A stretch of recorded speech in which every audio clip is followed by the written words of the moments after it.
कि मैं और मेरी शक्तियां जो इसका वध करेंगी जब, तो तुमको इसके पूरे रक्त का पान कर लेना है, एक भी बूंद जमीन पे नहीं जाने देनी, कि डर नहीं रहेगा किसी भी प्रकार का, कोई भूत प्रेत ग्रह किसी भी प्रकार से कोई डर नहीं रहता। माँ के नाम से ही भूत प्रेत सब भाग जाते। तो इसलिए बलि प्रथा का कई जगह पे वर्णन है, ऐसा नहीं है कि वर्णन नहीं है, वर्णन भी है और बलि प्रथा चलती भी है, लोग देते भी है। आप अपने फैमिली से, अपने परिवार से जाकर के सिर्फ एक शब्द पूछना कि जो मैं आज अधर्म के कार्य कर रहा हूँ, वो कहीं ना कहीं हम तो सब भागी हैं, सब उसको खा रहा है, भोग कर रहा है, क्या उसमें आप लोग साथ देंगे? वही तो कह रहा हूँ, अगर आपको बलि देनी है तो अपनी बलि दीजिए ना। बलि वो व्यक्ति दे जो उसकी आत्मा को मुक्त करा सके, मतलब मार के जिंदा करने की औकात हो जिसकी। शमशान कालिका काली भद्रकाली कपालिनी गुरुहा काली महाकाली कुरकुल्ला विरोधिनी कालिका काल रात्रि च महाकाल नितंबनी काल भैरव भार्या च कुलवर्तम प्रकाशनी। तो उस माँ से अपना भले के लिए हम बता रहे हैं, उसी के बच्चे को अगर हम काट रहे हैं, उसी के बलि के, इसी विधान को तो समझना है। नमस्कार, मैं मणि पांडे और आप देख रहे हैं दसवीं प्रेस। स्वागत है आपका आस्था एवं ज्ञान के 8वें एपिसोड में। आज नवरात्रि का 7वां दिन है और हमारे साथ पंडित जी जुड़ चुके हैं। नमस्कार पंडित जी। तो आज भी हम लोग पंडित जी से जानने की कोशिश करेंगे कि क्या क्या पूजा विधि है, माता के किस रूप की आज पूजा होती है। तो पंडित जी, सवाल वही है कि 7वें दिन में माता की किस रूप की पूजा की जाती है और उनकी पूजा विधि क्या है? आज दुर्गा पूजा का 7वां दिन महासप्तमी का दिन है। महासप्तमी में माँ के, दुर्गा जी के 7वें रूप की पूजा होती है, जो है कालरात्रि। कालरात्रि का जब भी व्याख्यान आता है, लोगों के दिमाग में काली आता है, क्योंकि उनका वर्णन भी इस तरीके से है कि मतलब अंधेरे से भी काली, खुले बाल, एक हाथ में अभय मुद्रा, एक हाथ में एक मुदगर है जिसमें कांटा लगा हुआ है, एक हाथ में तलवार है, गधे पर उनकी सवारी है। ये उन कालरात्रि का वृत्तांत। परंतु जब कालरात्रि की बात आती है, लोग काली से डिनोट कर देते हैं, पर काली के अनेक रूप हैं। अगर हम बात करें तो दक्षिण वाली काली अलग है, मरघट वाली, शमशान वाली काली अलग है, एक श्यामा काली है, मात्र काली, सिद्ध काली, गृहा काली। इसको अगर हम बात करें तो कालिका सहस्त्र नाम को अगर हम बताते हैं, उसमें काली जी के हजारों नाम और अनेकों रूप का वर्णन।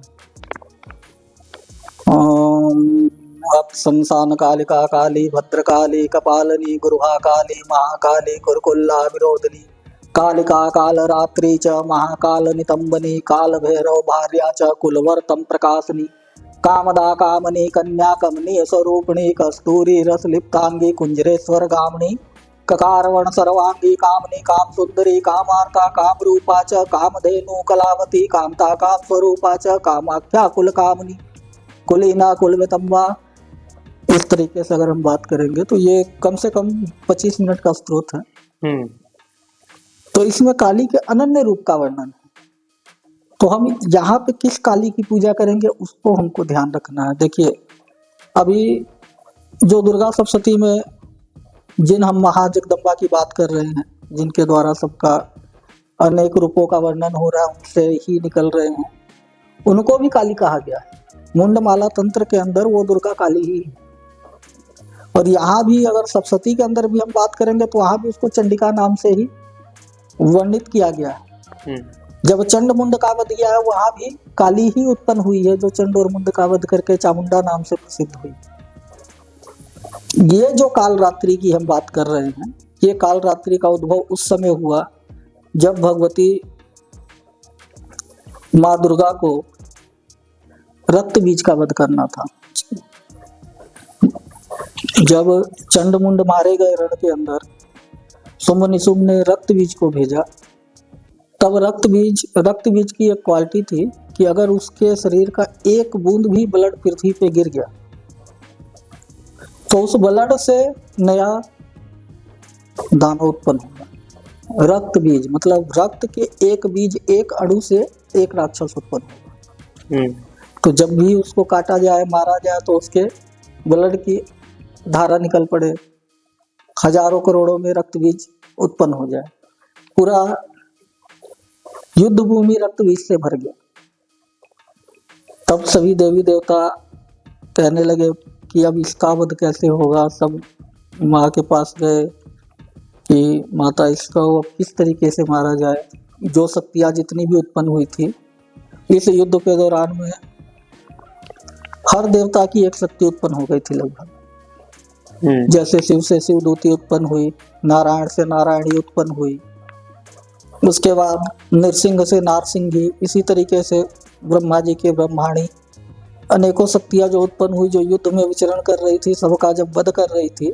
जब रक्त बीज आया, जब उससे रक्तों की बूंदों से अनेकों अनेकों रक्त बीज उत्पन्न होने लगे, तब वहां पे एक बार के लिए युद्ध थम सा गया कि इसको कैसे मारा जाए। जब माँ दुर्गा के पास गए, जगदम्बा के पास, कि इसको कैसे मारा जाए, उस समय माता ने कालरात्रि उत्पन्न की है अपने तेज से, और कालरात्रि को यही आदेश दिया है कि मैं और मेरी शक्तियाँ जो इसका वध करेंगी जब, तो तुमको इसके पूरे रक्त का पान कर लेना है, एक भी बूंद जमीन पे नहीं जाने देनी। जब इसके रक्त की समस्त बूंदें खत्म हो जाएंगी, अपने आप ही राक्षस मारा जाएगा। तो उसी रक्त बीज के रक्त को पीने के लिए माँ कालरात्रि की उत्पत्ति हुई है। कालरात्रि ने रक्त बीज के सब बूंदों को पी लिया और रक्त बीज की समाप्ति हुई। यही माँ कालरात्रि है, जो 7वें दिन में पूजी जाती है, महासप्तमी के दिन में पूजी जाती हैं। इन माता की पूजा करने से अभय प्राप्त होता है कि डर नहीं रहेगा किसी भी प्रकार का। कोई भूत प्रेत ग्रह किसी भी प्रकार से कोई डर नहीं रहता। माँ के नाम से ही भूत प्रेत सब भाग जाते हैं, क्योंकि जब ऐसे ऐसे दानवों का माँ ने भक्षण कर लिया तो साधारण भूत प्रेत उनके सामने क्या टिकेंगे। अच्छा, जहाँ माता काली की बात आती है जी, तो लोगों में एक अभी भी ये है धारणा कि भूत प्रेत और अजीब पूजा होता है, बलि प्रथा भी काफी बढ़ जाती है वहाँ पे जाके। तो ये जैसे कि मंदिरों में हम लोग देखें काली माता के पूजा में, तो रात में पूजा होता है और वहाँ पे भी तांत्रिक वगैरह बैठते हैं। तो वो मतलब हम लोग में एक धारणा बना दी गई है कि वो चीज़ गलत हो रहा है, वहाँ पे किसी के खराब के लिए किया जा रहा है। तो वो सही है क्या है? मैंने आपको शुरू में ही बताया कि काली के अनेक रूप हैं। कामाख्या में भी काली ही, क्योंकि सती के जब रूप उत्पन्न हुए हैं, जब सती के खंड खंड किए गए, उसमें एक शक्तिपीठ कामाख्या भी है। मूल शक्ति काली है, तो काली के सब जगह पे व्याप्त रूप है, अनेक रूप है। तो मूलतः जब हम बात कर रहे हैं शमशान की, कि अघोरी लोग जो पूजा कर रहे हैं, तो शमशान में मरघट वाली काली है, शमशान काली का, जिसका बीज मंत्र भी है क्लीं कालिकाय नमः का जाप करते हैं, या फिर एंग ह्रीं श्रीं क्लीं कालिकाय श्रीं ह्रीं एंग। फिर दक्षिण वाली कालिका है जिसका है क्रीं क्रीं क्रीं हों हों ह्रीं ह्रीं, दक्षिण कालिकाय क्रीं क्रीं क्रीं हों हों एंग एंग। इसी तरीके से काली हर जगह पे अलग अलग रूप में है, अलग अलग पूजा विधान बताया गया है। शमशान की है तो वहाँ पे उसको रक्त चढ़ता है, बलि प्रथा दी गई है। लेकिन सभी बलि जो है एक जैसी नहीं है। कुछ लोग नींबू बलि दे देते हैं, कुछ लोग खीर की बलि दे देंगे, कोई दही का बलि दे देगा, कोई जायफल की बलि दे करके मना लेंगे, जो जिसमें मना ले। और मूलतः वामपंथी जो है, जो तंत्रोतक है, वो बलि प्रथा को करते हैं और बलि चढ़ती भी है, क्योंकि काली की उत्पत्ति ही मूल रूप से रक्त पीने के लिए हुई है। अब काली राक्षसों का भक्षण करने के लिए तमोगुणी है, रजोगुण तमोगुण सतोगुण में जो तमोगुणी है वो काली है। तो इसलिए बलि प्रथा का कई जगह पे वर्णन है, ऐसा नहीं है कि वर्णन नहीं है, वर्णन भी है और बलि प्रथा चलती भी है, लोग देते भी हैं और चल रही है। अच्छा, बलि प्रथा की बात आ गई तो मैं एक अपना क्वेश्चन पूछना चाहूँगा, क्योंकि माँ किसी भी रूप में है, माँ है। और अगर बात हुई दही की बलि की या फिर लौकी की बलि भी दी जाती है, तो ये कहीं ना कहीं, हाँ, कुम्हड़ा की, तो ये फल और फूल की बात आती है। जहाँ पे बात आती है जानवरों की बलि, तो एक ही माँ है और अगर हम अपने लिए बलि चढ़ा रहे हैं कि मेरा भला हो, तो उस माँ से अपना भले के लिए हम बता रहे हैं, उसी के बच्चे को अगर हम काट रहे हैं उसी के बलि के, इसी विधान को तो समझना है। एक समय नर बलि की भी बात होती थी, कोई समय था नर बलि भी होता था। अभी उसको बंद कर दिया गया। जैसे महाकालेश्वर उज्जैन के अंदर आज भी चिता भस्म का बात किया जाता है, लेकिन अभी उसको भी परिवर्तित कर दिया गया है। शुद्ध उपलों की भस्म का बात की जाती है कि चढ़ाया जाता है भस्म आरती में। बलि या फिर पशु पक्षियों की बलि की हम बात कर रहे हैं, जिसमें आजकल अभी प्रधानतः बलि जो दी जाती है, मूलतः लोग पाठा बलि देते हैं।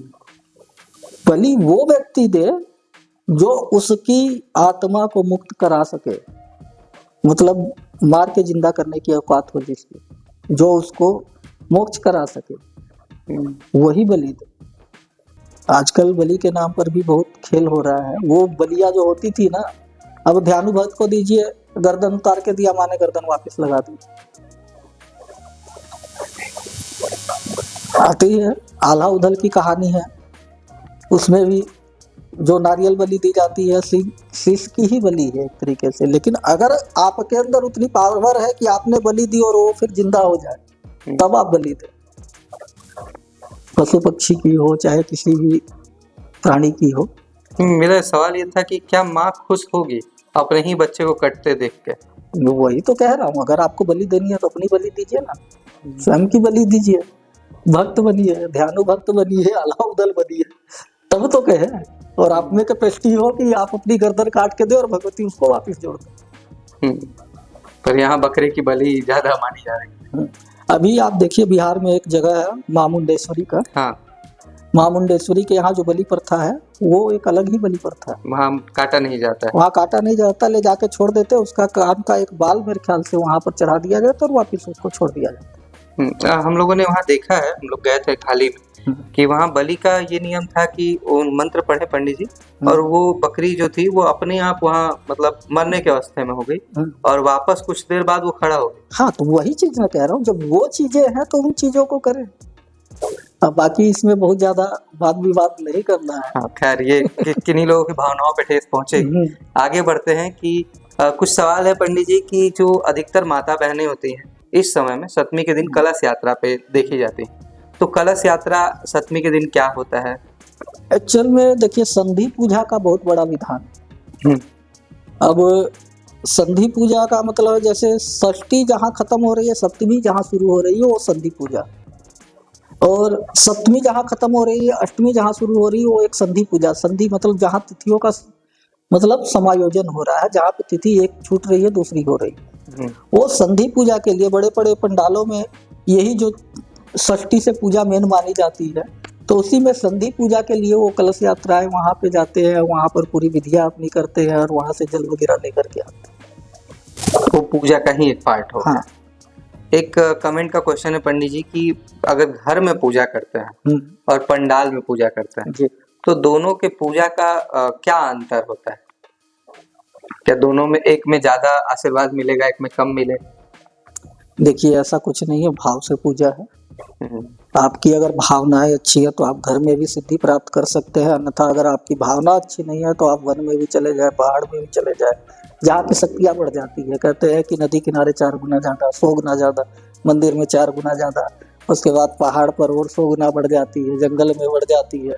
लेकिन अगर आपकी भावना नहीं है, क्योंकि लास्ट में लिखा हुआ है सबसे उत्तम स्थान वही है जहाँ पे आपका चित्त रम जाए। आपका मन, आपका भाव क्या है? अगर आपका मन शुद्ध है, आपका भाव सही है, तो भगवती आपकी हर जगह पूजा स्वीकार करे। उसके लिए आप चाहे घर में पूजा कर ले, चाहे पंडाल में जाके पूजा कर ले। एक आखिरी क्वेश्चन है पंडित जी यहाँ पे कि जो लोग पुष्पांजलि नहीं दे पाते हैं या फिर किसी रीजन से पंडाल में नहीं जा पाते हैं, वो मूर्ति के पास नहीं जा पाते, इसमें प्राण प्रतिष्ठा हुई है, तो उनका क्या निवारण है? कैसे? एक मन में गिल्ट रह जाता है ना कि हम पुष्पांजलि नहीं दे पाए। देखिए, अगर आपके घर के आसपास कोई पंडाल बना हुआ है जहाँ नियमित पूजा हो रही है, पहली बात तो वहाँ कम से कम 5 मिनट के लिए भी पूरा पूजा में से जाना चाहिए। अगर आप किसी कारण से नहीं पहुँच पा रहे हैं तो आप जहाँ भी आसपास में पूजा हो रही है या आपके घर में पूजा हो रही है, एटलीस्ट वहाँ पर पहुँचे, माँ के सामने हाथ जोड़े, अपनी मनोकामना रखे, आपके पास जो कुछ है माँ को समर्पित करने के लिए, फल फूल मिठाई नैवेद्य जो भी है तो उसको प्रणाम करें, माँ को समर्पित करें। अगर नहीं है तो कुछ दक्षिणा ही चढ़ाए, अगर वो भी नहीं है तो माँ के सामने हाथ जोड़ ले कि माँ भगवती, मेरे पास समर्थ नहीं है लेकिन मैं दिल से भाव से तुम्हारी मानो वांछित पूजा कर रहा हूँ, मेरे जो कामना है माता इसको आप पूर्ण करें। मैं अवश्य ही अगले बार से अपने स्वार्थ अनुसार आपकी और ज़्यादा भक्ति और पूजा और भाव करूँगा। मेरे अंदर इस पूजा भाव को भी आप उत्पन्न करें, आप मुझ पर कृपा करें। अंततः बात वही आती है कि भाव ज्यादा इम्पोर्टेंट है। भाव है तो भक्ति कम से भी काम चल जाएगी। एक जगह पे वर्णन है ना, देखिए, भाव से भगवान। और भगवान की भक्ति में अगर आपके भाव बहुत प्रबल है तो थोड़ा बहुत ऊपर नीचे होने से चल जाता है, थोड़ा बहुत क्या पूरा भी ऊपर नीचे होने से चल जाता है अगर आपके भाव प्रबल है। इसमें एक वृतांत है बहुत अच्छा, वो मैं आपको बताता हूँ कि वाल्मीकि जी का नाम आप सुने होंगे, क्योंकि वाल्मीकि जी ऐसे हुए कि उनका कोई भी ऐसा व्यक्ति है जो नाम जानता हो। वाल्मीकि जी के ये फट जीवन के पहले चरण की बात कर रहे हैं। जिस समय वाल्मीकि जी जंगल में अपने परिवार के साथ जीवन यापन किया करते थे और कहीं ना कहीं अपने जीवन को चलाने के लिए, अपने परिवार को चलाने के लिए किसी भी जानवर वगैरह की शिकार करते थे, या किसी को भी, जहाँ पे एक संदर्भ आता है कि भाई लूट भी लिया करते थे जिससे उनका घर चल सके। एक बार वैसे उनको नारद जी मिले। नारद जी ने पूछा, बताया ऐसा ऐसा वृतांत है, ये चीज। कहते ठीक है, सारा बात सही है, लेकिन एक बार आप अपने फैमिली से, अपने परिवार से जा करके सिर्फ एक शब्द पूछना कि जो मैं आज अधर्म के कार्य कर रहा हूँ वो कहीं ना कहीं, हम तो सब भागी हैं, सब उसको खा रहा है, भोग कर रहा है, क्या उसमें आप लोग साथ देंगे? बस इतना पूछना। वो जा करके पूछे तो सब मना कर दे, कहते भाई आपका कर्तव्य है हमारा भरण पोषण करना, तो आप कर रहे हैं, आप अच्छा करके ला रहे, बुरा करके ला रहे, वो आपकी जिम्मेदारी, उसमें हम साथ नहीं दें। मतलब पापों में भागीदारी नहीं बनेंगे। जब इस तरीके से हुआ तो वाल्मीकि जी का मुंह उतर गया, हो गए नारद जी के पास, कहने लगे ऐसा ऐसा इन्होंने बोला है। कहते ठीक। कहते प्रभु अब क्या करें? कहते राम के नाम का जप करो। वाल्मीकि जी राम जी के नाम का जप करने लगे और उनको राम बोलने में भी दिक्कत होती थी। तो एक प्रसंग भी आता है रामायण में, आप देखे होंगे कि उल्टा नाम जपे जग जाना और वाल्मीकि भय ब्रह्म समान। कि वाल्मीकि जी को राम राम नहीं मरा मरा आता था, लेकिन प्रभु कृपा से मरा मरा करने से भी वो राम राम बन जाता है, क्योंकि राम का उल्टा मरा और मरा का उल्टा राम। और उसी मंत्र के जप से वो ब्रह्म ऋषि की उपलब्धि प्राप्त की है। पूरी रामायण रचना है, वाल्मीकि रामायण। और उस रामायण में एक पद ज्यादा है, तुलसी जी के रामायण से एक ज्यादा है उसमें। तो वही बात आती है कि भाव ज्यादा आवश्यक है आपके भक्ति में। धन्यवाद पंडित जी, आज के एपिसोड में इतना ही। अगले एपिसोड में हम लोग जानेंगे माता के किस रूप की पूजा की जाती है, और अगले एपिसोड में माता के 8वें दिन यानी नवरात्रि के 8वें दिन पे हम लोग चर्चा करेंगे। फिलहाल इस वीडियो में इतना ही। धन्यवाद।